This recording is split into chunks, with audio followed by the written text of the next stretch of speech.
నమస్తే అండి పవన్ గారు, మీకు ప్యానెల్లో సభ్యులకి అలాగే వీక్షకులకి, ఏబిఎన్ వీక్షకులకి గుడ్ ఆఫ్టర్నూన్ అండి. రైట్. ఏం చెప్పండి చెప్తారండి? పవన్. అంటే 5 సంవత్సరాలు అయిపోయింది. ఒక చెల్లి ఆవేదన కావచ్చు, ఒక చిన్నమ్మ ఆవేదన కావచ్చు, ఇవన్నీ కూడా ముఖ్యమంత్రి హోదాలో ఉన్న జగన్మోహన్ రెడ్డి తీర్చలేకపోతున్నారు. సొంత బాబాయ్ అప్పుడు 11 గంటల వరకు పార్టీ కోసం ప్రచారం చేశారని వాళ్ళే చెప్పారు, ఏదైతే ఆయన మరణించే ముందు రోజు రాత్రి వరకు కూడా. సో అలాంటి ఉమ్. పార్టీ కోసం అంత కష్టపడ్డ వ్యక్తి మరణిస్తే కనీసం 5 సంవత్సరాలు అవుతోంది. ఎప్పుడూ కూడా ఈ సంస్మరణ సభలకు కావచ్చు, దేనికి కూడా ముఖ్యమంత్రి అంటే బాబాయ్ ఏదైతే బాబాయ్ అవుతారు కాబట్టి ఎక్కడ కూడా వెళ్ళిన పరిస్థితి కనిపించలేదు. కానీ ఈ కేసు మాత్రం పూర్తిగా వీక్ చేస్తున్నారంటూ కూడా చెల్లెళ్ళ ఆవేదన. ఏం చెప్తారండి? వాళ్ళ ఆవేదనలో అర్థం ఉందనిపిస్తుందండి. అంటే ఇప్పుడు ఇందాక శ్రీనివాస్ గారు చెప్పినట్లు వ్యవస్థల్ని ఎవరో వీక్ చేస్తే వ్యవస్థలు వీక్ అవ్వవు. కాకపోతే వ్యవస్థలో ఉన్న వ్యక్తులని ఆయన విమర్శిస్తానడం అది నేను ఏకీభవిస్తానండి. వ్యవస్థని కంప్లీట్ గా వాళ్ళేం మార్చరు, వాళ్ళకు అనుకూలంగా చేయలేరు. కాకపోతే కొంతకాలం దాన్ని హోల్డ్ చేయగలరు, అంతేగాని న్యాయాన్ని ఆపలేరు కదా. ఇప్పుడు వాళ్ళు ఎన్ని రోజులు దాన్ని మేనేజ్ చేయగలరు?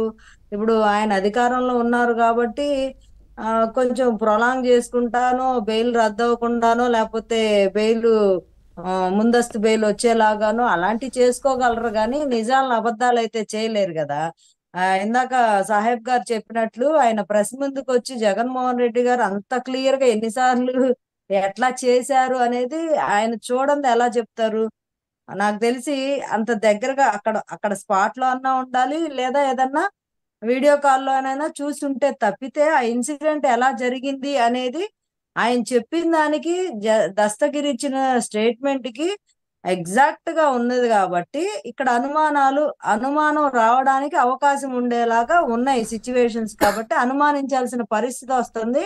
అదిగాక సొంత చెల్లెలు బాబాయ్ కూతురికి అనుమానం వచ్చింది అంటే ఇక మామూలుగా మనం ఇక రాష్ట్ర ప్రజలకి అనుమానం రాకుండా ఉండటం మాత్రం జరగని పని అది. ఎందుకంటే ఇంట్లో కుటుంబ సభ్యులు అనుమానిస్తున్నారంటే వాళ్ళ ప్రవర్తన విధానం ఇప్పుడు ఖచ్చితంగా శివపార్వతి గారు అంటే అధికార ఆయన పార్టీకి దృష్టిలో సంబంధించిన ఉండేది మీడియాలో జరిగింది. వీరు ఇవన్నీ చేశారు, ఇది సునీత కుటుంబమే చేసింది, సునీత చేపించింది, సునీత భర్త చేపించాడు, ఇవన్నీ చేస్తున్నారు కదా.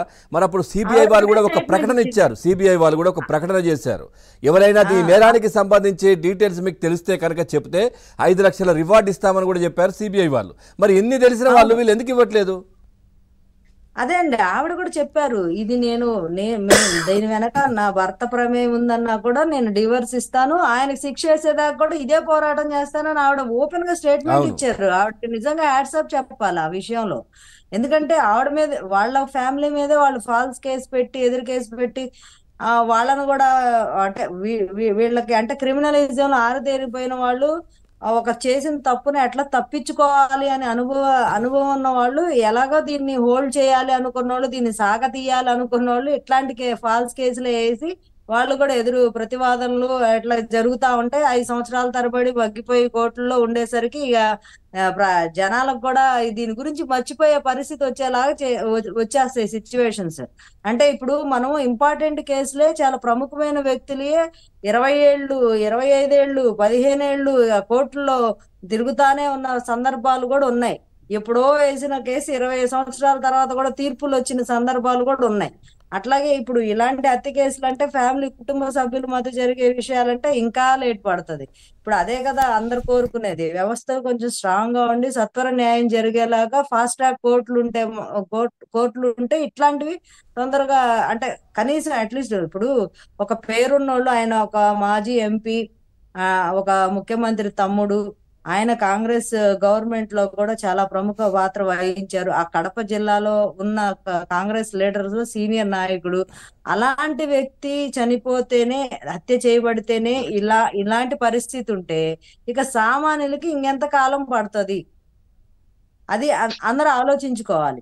ఇప్పుడు సిబిఐ వచ్చి అవినాష్ గారిని విచారణ కోసం ఓకే. పిలిచినప్పుడు ఆయన సహకరించట్లేదు. రిపీట్ అండి, రిపీట్ అవుతుంది. రైట్. ఓకే.